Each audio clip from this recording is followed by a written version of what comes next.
एक समय की बात है जब राजू नाम का आदमी शहर में नया नया रहने आया था। उसने एक घर में किराए का कमरा ले लिया था, पर उसके पास अभी भी कोई काम नहीं था। वो काफ़ी दिनों से कोई नौकरी ढूंढ रहा था, पर उसे कहीं भी कोई काम पर नहीं रख रहा था। उसे समझ नहीं आ रहा था कि वो आखिर करे तो करे क्या। उसे कुछ दिन तो सोचने में ही निकल जाते हैं।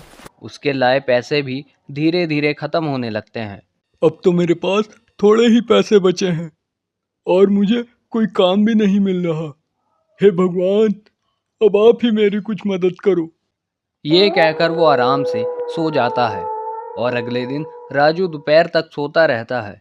जब राजू उठता है तो दरवाजे पर कोई बैल बजा रहा होता है।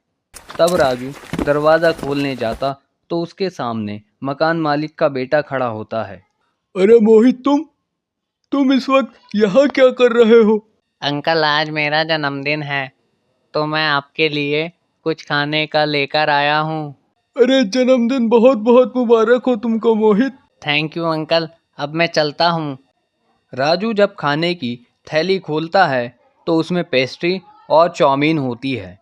राजू तो वैसे ही बड़ा भूखा होता है, तो राजू फटाफट प्लेट में निकाल कर चाउमीन खाने लगता है।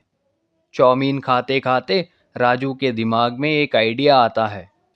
अरे क्यों ना मैं ये चाउमीन ही बेचना शुरू कर दूं। इसमें तो कुछ लागत भी नहीं है, बस चाउमीन और थोड़े बहुत मसाले। इसमें तो बड़ी कमाई भी होगी और बनाने में भी बहुत आसान है। ये तो बहुत ही बढ़िया आइडिया है। कल मैं जाकर सब सामान का इंतजाम कर लेता हूँ और परसों से अपनी चाउमीन की रेडी तैयार। बस फिर राजू बिल्कुल ऐसा ही करता है। सबसे पहले वो एक पुरानी रेडी खरीदता है और उसके बाद चाउमीन के पैकेट और कुछ मसाले खरीद कर सब सेट कर देता है। आखिरकार मेरा काम शुरू हो ही गया। बस भगवान का नाम लेकर मैं कल अपनी चाउमीन की रेडी लगाऊंगा। बहुत मेहनत करूंगा और पैसे इकट्ठा करके अपने गांव भेज दूंगा। इसके बाद माँ बाबूजी को कोई भी दिक्कत नहीं आएगी। मीना की भी शादी बहुत अच्छी जगह करवाऊंगा। अगले दिन राजू बड़ी खुशी खुशी उठता है। सब तैयारी करके निकल पड़ता है।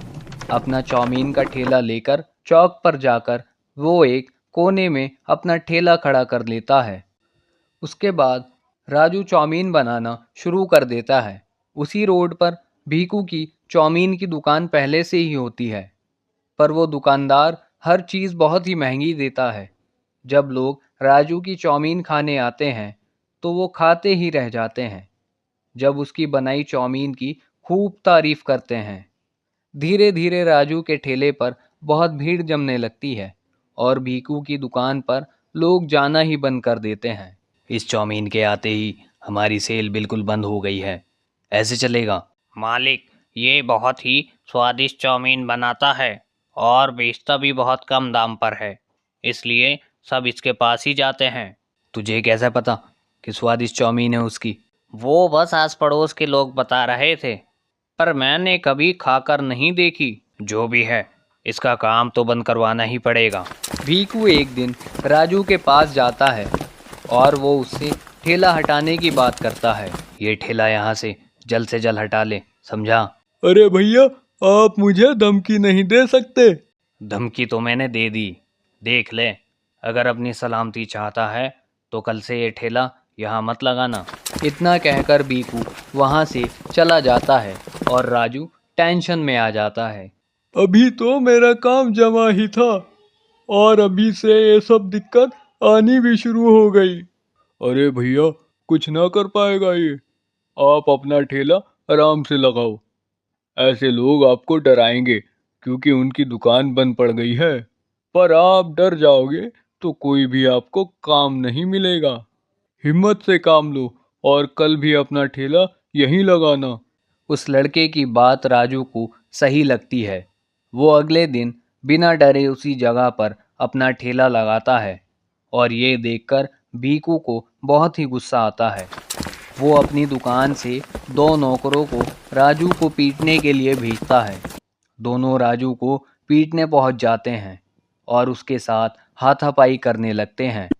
राजू को पिटता देख कुछ लोग उसे बचाने चले जाते हैं। उस दिन राजू बच जाता है और अब बीकू कुछ नई तरकीब निकालता है। वो पुलिस वाले को कुछ पैसे देता है और उनसे राजू का ठेला हटाने को बोलता है।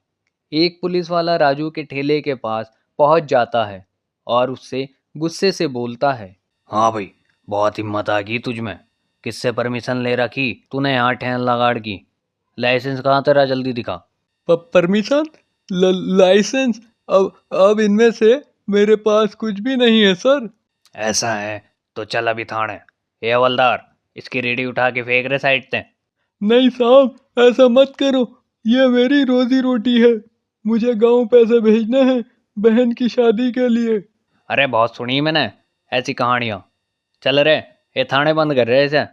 पुलिस वाले राजू को थाने ले जाकर खूब पिटाई करते हैं। पूरी रात पिटने के बाद अगले दिन उसे छोड़ देते हैं। राजू बेचारा इतना पिटने के बाद भी सीधा अपने ठेले पर ही पहुंचता है। राजू का ठेला बिल्कुल टूटी फूटी हालत में होता है। मेरा ठेला, मेरा सब बर्बाद कर दिया। क्या गलती थी मेरी?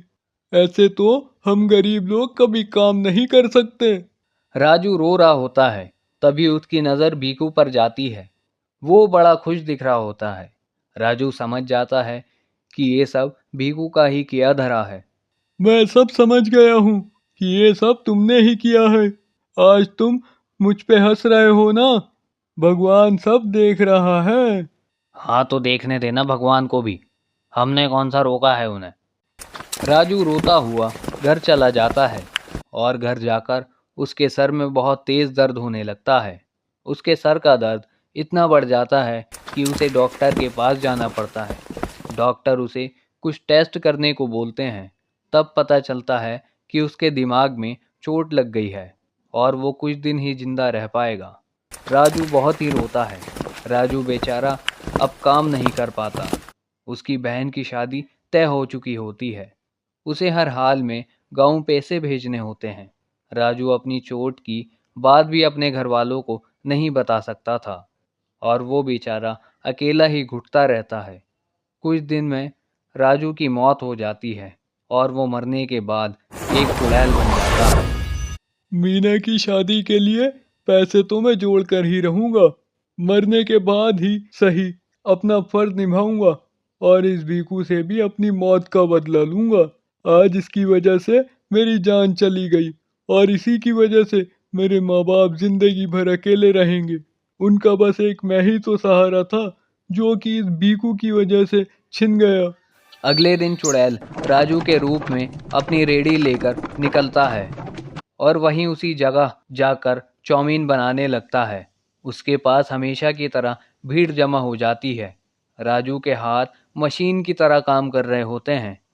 ये देखकर बीकू को बड़ा गुस्सा आता है।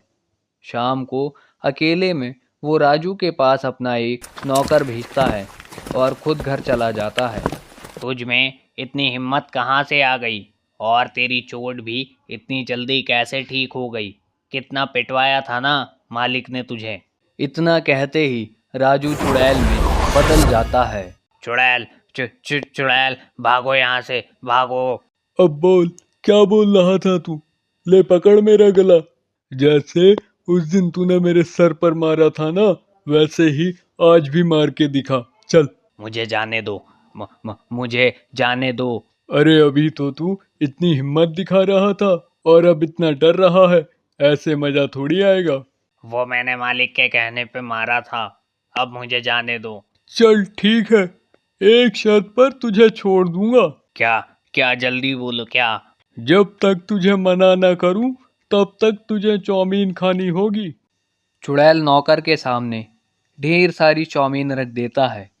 कुछ देर नौकर चाउमीन खाता है, पर फिर उसका पेट भर जाता है और उससे चाउमीन नहीं खाई जाती। चुड़ैल के डर से वह नौकर इतनी चाउमीन खा जाता है कि उसे उल्टियाँ होने लगती हैं। उसकी हालत बहुत बुरी हो जाती है। उसका पेट फटने को हो जाता है। चुड़ैल उसे उसी हालत में छोड़कर वहाँ से गायब हो जाती है। उसके बाद कुछ लोग उसे देखते हैं और हॉस्पिटल में एडमिट कर देते हैं।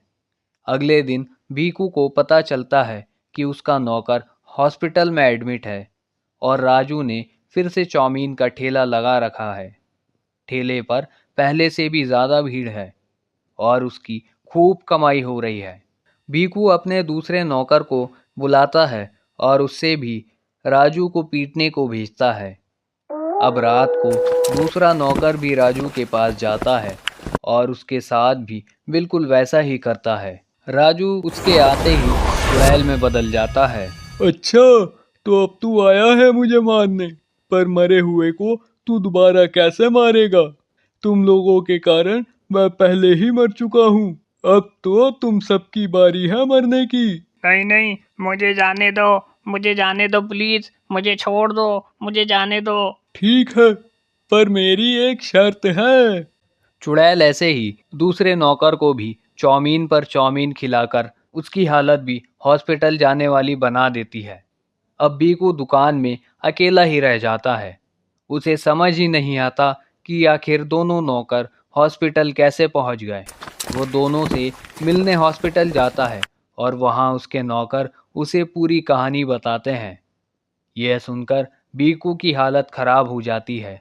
बीकू बहुत ही डर जाता है और वो डरते हुए अपनी दुकान पर जाता है। दूर से राजू को चाउमीन बनाते हुए देखता है। कौन कह सकता है ये आदमी एक भूत है? कैसे हम लोगों की तरह चाउमीन बनाकर बेच रहा है? खैर, अब मुझे अपने बारे में सोचना है। अब मुझे जल्द से जल्द दुकान यहाँ से बेचनी होगी। कुछ दिन में बीकू अपनी दुकान वहाँ से बेचकर हमेशा के लिए चला जाता है।